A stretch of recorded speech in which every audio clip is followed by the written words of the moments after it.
What if I told you that without World War One, democracy as we know it may never have become a reality? And no, not just for the reasons you're thinking. This isn't just about whether the Allies won World War One or not. It's more than that. If the war had never happened and Germany had never decided to become so aggressive, it is highly probable that democracy as we know it, so the universal suffrage kind, would never have come into being, at least not on a widespread level. And in this short history, I'm going to explain why. But first, you've got to remember to subscribe to my channel.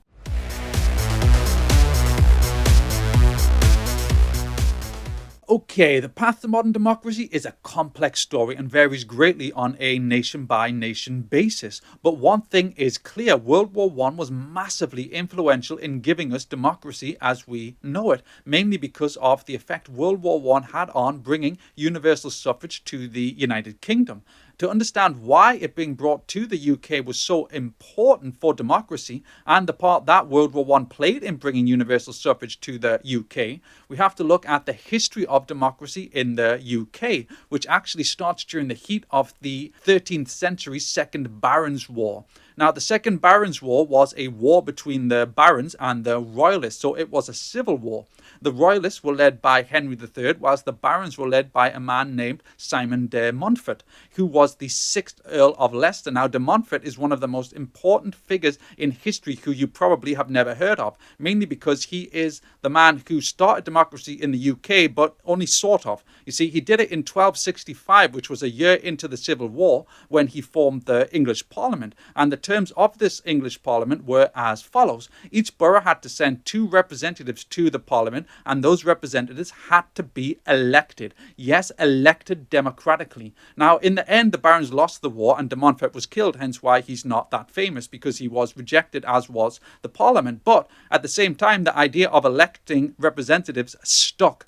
And these representatives were initially called the Knights of the Shire, but they basically were members of Parliament, or MPs as they are called today. In fact, MPs were technically called Knights of the Shire up until the 19th century. Now, I'm not sure people would like to think of them as knights today, so the name change was probably wise. But anyway, in terms of who could vote, initially there were not really any rules per se, meaning pretty much anyone could vote. But then in 1429, that changed, mainly because it was decided that too many people of low estate were voting, so, poor people. And so legislation was brought in that stipulated that only those who owned freehold land that brought in an annual rent of at least 40 shillings could vote. Now, to say the least, not many people owned land of that value, pretty much only the aristocracy, which means, yes, basically the legislation stopped people who were not super rich from being allowed to vote. Now, the people at the time, they didn't really care about this, mainly because the leadership in the medieval world was nothing more than a protectorate. So they didn't really wield great power over people's everyday lives. And in the end, that's really quite not surprising, considering that travel times and communication times were, massive back then. It took like weeks, months to even go short distances and send communications over short distances. So the people weren't bothered. But then they became bothered, mainly because of the Industrial Revolution. Now, the Industrial Revolution was profound for democracy, mainly because as a result of the urbanization and fast communications and travel that came with the industrialization of Victorian England, the state started becoming an all-encompassing force that was massively influencing people's lives. And inevitably, this led people to start to demand a say in things. So they wanted democracy.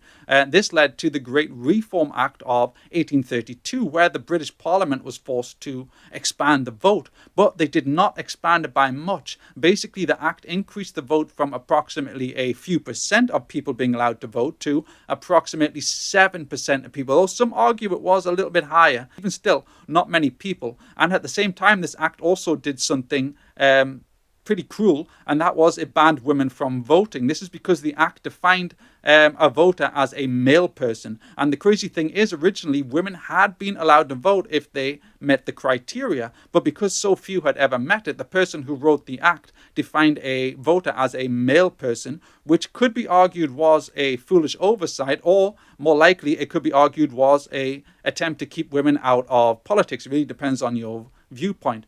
Though in their defense, at least when it comes to racism, it couldn't be argued that they were that mainly because a man of a different ethnicity being elected to Parliament or gaining the right to vote was legal. This is why in 1767, James Townsend, whose great-grandmother was black, became the first man of a different ethnicity to be elected to British Parliament. And over the next century or so, a dozen more followed him, nearly half of which had Indian backgrounds, and many others had the right to vote. So yeah, even though admittedly the number of men with different ethnicities with voting rights and in Parliament was small, there was nothing to stop men of different ethnicities from getting into British Parliament or voting so long as they met the criteria. But anyway, returning to the main narrative, like said, in 1832, 7 to 14% of men gained the right to vote, while women got banned from voting. Inevitably, the fact so few men had been given the right to vote, added to the fact that women had been effectively banned from voting,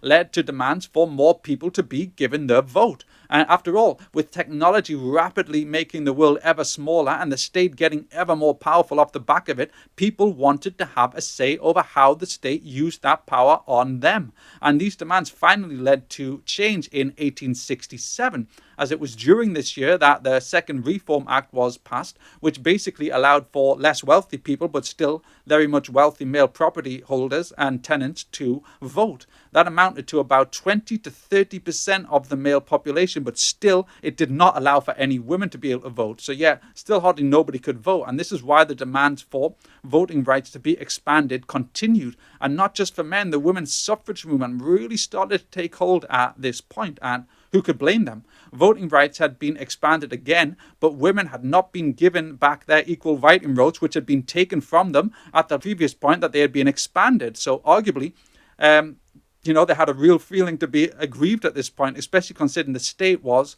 taking such power over their lives. And this is why when John Stuart Mill was elected to Parliament in 1865 and began agitating for women to get voting equality with men, things started to change for women. And in 1869, off the back of these agitations, the Municipal Franchise Act gave single women ratepayers the right to vote in local elections. However, this did not amount to many women, and despite many bills being brought forward in the decade or so after that bill, none made it into legislation. And so the progress for women stalled yet again, though it didn't stall for men. This is because in 1884, the Third Reform Act was passed. This basically allowed for pretty much all male householders over the age of 21 to be allowed to vote. And in total at this point, that meant that approximately 50 to 60% of men could vote, and about 1 million women. So yeah, still not many people. And after this point, there were countless more bills brought forward in Parliament in the late 20th century calling for women to be given equal voting rights with men, and for even universal suffrage. Many of these bills, especially the ones for women getting equal rights, passed in the House of Commons, but they never passed into legislation due to continued resistance in the House of Lords and from the government. However, come the 20th century, things were looking like they were going to at least change for women and getting equality with men. And in the years of 1910, 1911, and 1912, there were a conciliation bill brought forward each time calling for women to be given voting equality with men. And the 1912 vote was just several votes shy of being passed. The belief even was that the next vote was a certainty to be passed. Unfortunately, then came the suffragettes, not to be mistaken with the suffragists. Now, the suffragists were peaceful. The suffragettes, unfortunately, were not. And in 1912, they started an arson and bombing campaign. Yep, never going to end well. And in 1913, Emily Davison even planted a bomb in the then Chancellor of the Exchequer, David Lloyd George's house. These actions basically ruined the peaceful suffragist movement and turned the vote against them, meaning the vote in 1913 went, unsurprisingly, backwards. Even still, it still likely would have passed eventually and women would have got voting equality with men. But what is not certain is whether voting rights would have ever been expanded beyond property owners along with other householders. And even if it was, it would not likely have happened anytime soon. That is, if it were not for World War I, which changed everything.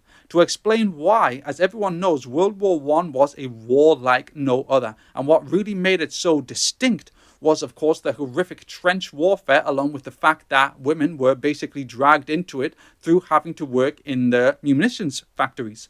Now, here is the thing, though. None of the women in those factories could vote. And even more crazily, the majority of the men in the trenches could not vote. That means the majority of those conscripted into the war had no say in whether we should be fighting because they couldn't vote. Now, if you think about how that would likely have made those men and women feel, you can probably understand the problems that were felt in government. Yes, exactly. And which is why the situation was seen as quite dangerous for the British leadership. After all, think about it. The British Army were basically over 1 million in size and was being armed by near 1 million munitionettes, which was the name for the women in their factories, and yet the majority of those that made up these numbers could not vote, yet they wanted to be able to vote. In fact, they wanted to be able to vote more than ever because they had been dragged into this war without any say. Again, think about the word conscription. They were conscripted without any say. Now, this is one of the reasons why in 1918, the rest of the men over the age of 21 finally got the right to vote,